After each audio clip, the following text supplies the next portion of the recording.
মানুষ যখন সৃষ্টি হয় নাই রুহের জগৎ, তখন আল্লাহ পাক রব্বুল আলামিন মানব জাতির কাছ থেকে কিছু শপথ গ্রহণ করেছিলেন।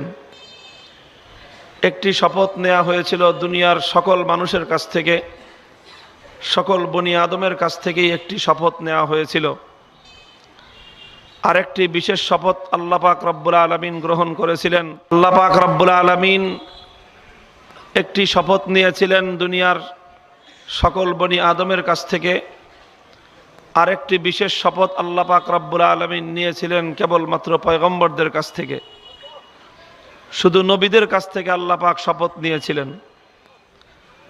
আমি যেই আয়াত তেলাওয়াত করেছি এটি হলো সেই দ্বিতীয় শপথনামা, যেই শপথ এবং অঙ্গীকার দিয়ে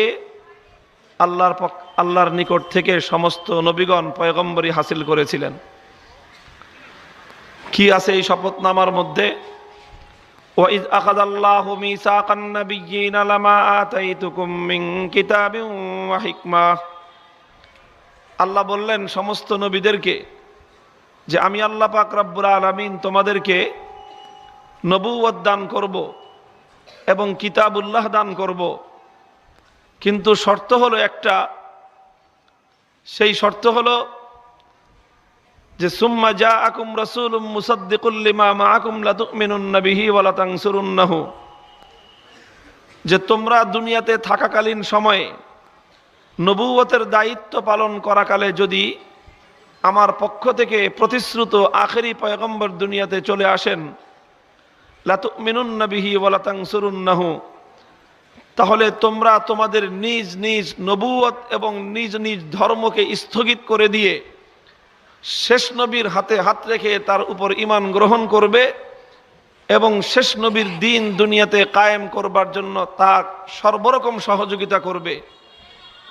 ক্বালা আকরারতুম ওয়া আখাযতুম আলা যালিকুম ইসরি, আল্লাহ বললেন এই শপথটা কি তোমরা গ্রহণ করতে পারবে আর এই শপথের উপর তোমরা দৃঢ় থাকতে পারবে? সমস্ত পয়গম্বরগণ আদম আলাইহিস সালাম থেকে নিয়ে ঈসা আলাইহিস সালাতু ওয়াস সালাম পর্যন্ত সকলেই এক বাক্যে আল্লাহর নিকট শপথ করলেন, অঙ্গীকার করলেন। ক্বালু আকরারনা, হে আল্লাহ আপনার শর্ত সহ আমরা অঙ্গীকার করলাম। আল্লাহ বললেন ক্বালা ফাশহাদু ওয়া আনা মাআকুম মিনাশ শাহিদিন। আল্লাহ বললেন আজকের এই শপথ অনুষ্ঠানের সাক্ষী তোমরা নিজেরাই থাকো, তোমাদের সঙ্গে আমি আল্লাহ সাক্ষী থাকলাম। মুহতারাম হাজিরিন, এই আয়াতের মধ্যে আল্লাহ পাক রব্বুল আলামিন আখেরি পয়গম্বরের যে আজিমুস শান মর্যাদার কথা আল্লাহ বলেছেন, আখেরি পয়গম্বরের নবুয়তের যে শান শওকতের কথা আল্লাহ বলেছেন, এটা বলা তো দূরের কথা, বুঝবার শক্তিও তো আমাদের নাই।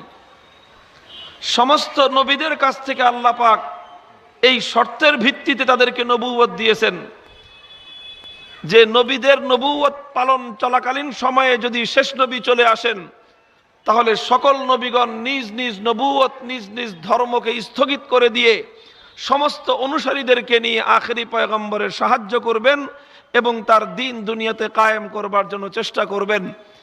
এই শর্তের ভিত্তিতেই সমস্ত নবীগণ আল্লাহর কাছ থেকে নবুয়ত প্রাপ্ত হয়েছেন। শুধু এই শর্তই নয়, আল্লাহর কাছে নবীগণ শর্ত দিয়ে আসলেন, দুনিয়াতে এসে তারা শর্তের কথা ভুলে গেলেন। এটা কি হওয়া সম্ভব? আল্লাহর নিকট পয়গম্বরগণ শর্ত দিয়ে আসলেন, দুনিয়াতে এসে তারা শর্ত ভঙ্গ করলেন। এটা কি সম্ভব?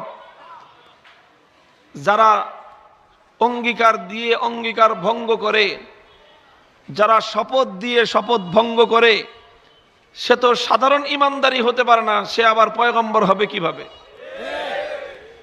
কাজেই এতে কোনো সন্দেহ নাই যে সমস্ত নবীগণ আল্লাহর দরবারে যেভাবে তারা স্বীকৃতি দিয়েছিলেন, শপথ গ্রহণ করেছিলেন যে আমরা আমাদের সব সাধ্য সামর্থ্যের সবটুকু উজাড় করে দিয়ে আমরা আখেরি পয়গম্বর যদি চলে আসেন তার সহযোগিতা করব, তার উপর ঈমান আনব, এই কথা তারা আল্লাহর দরবারে দিয়ে এসেছিলেন।